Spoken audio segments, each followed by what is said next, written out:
Let's talk about smart and dumb components.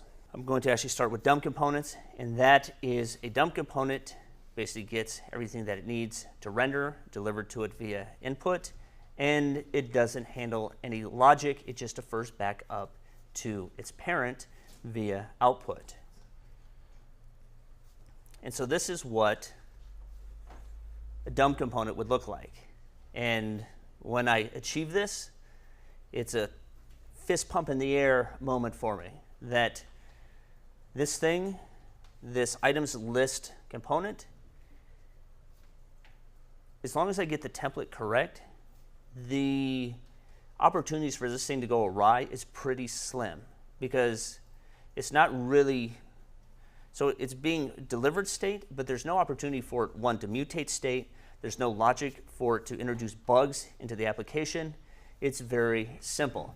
With that, you can pass this around, and you just know that if I get an items array or an array of items, and I call or I put on the component a handler for selected and deleted, then this thing is going to work. And so this is a dumb component, as opposed to a smart component, which would be, in this case, our top level application. I believe actually in the sample code, I broke this out into a top level like items component.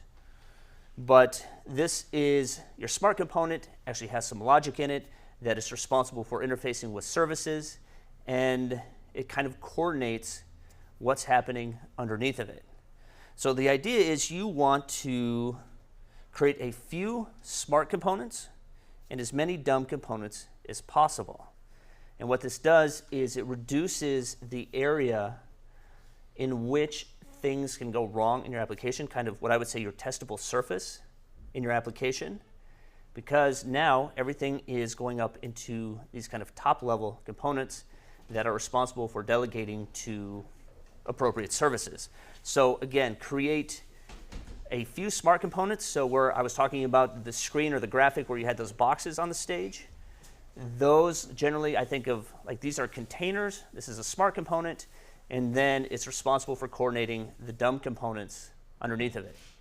Then once we get into NGRX tomorrow, you'll see that we're even going to make that surface area even smaller by pulling our entire state into a single application or single JavaScript tree within the NGRX store.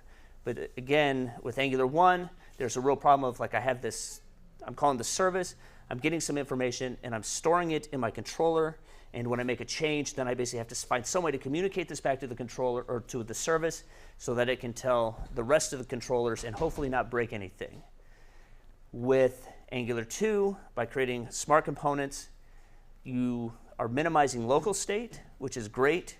Then once you take it a step further into NGRX and the Redux pattern, then it goes into a single state tree, and it's even harder to break your application, and it's much easier to test.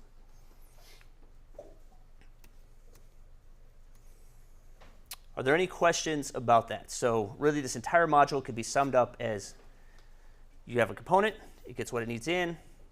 If it needs to do something, it uses output to delegate that to its parent component, and that is its smart component is the parent container, and then you want to have as many dumb components that are just simply inputs and outputs.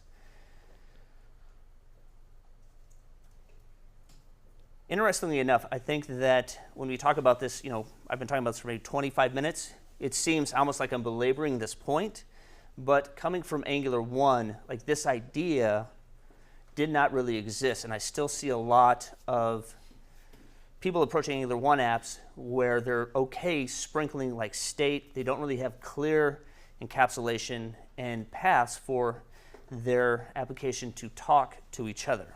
With Angular 2, it took me not too long, but I realized like I have to shift my entire way of thinking and see everything as these blocks that connect onto each other via input and output.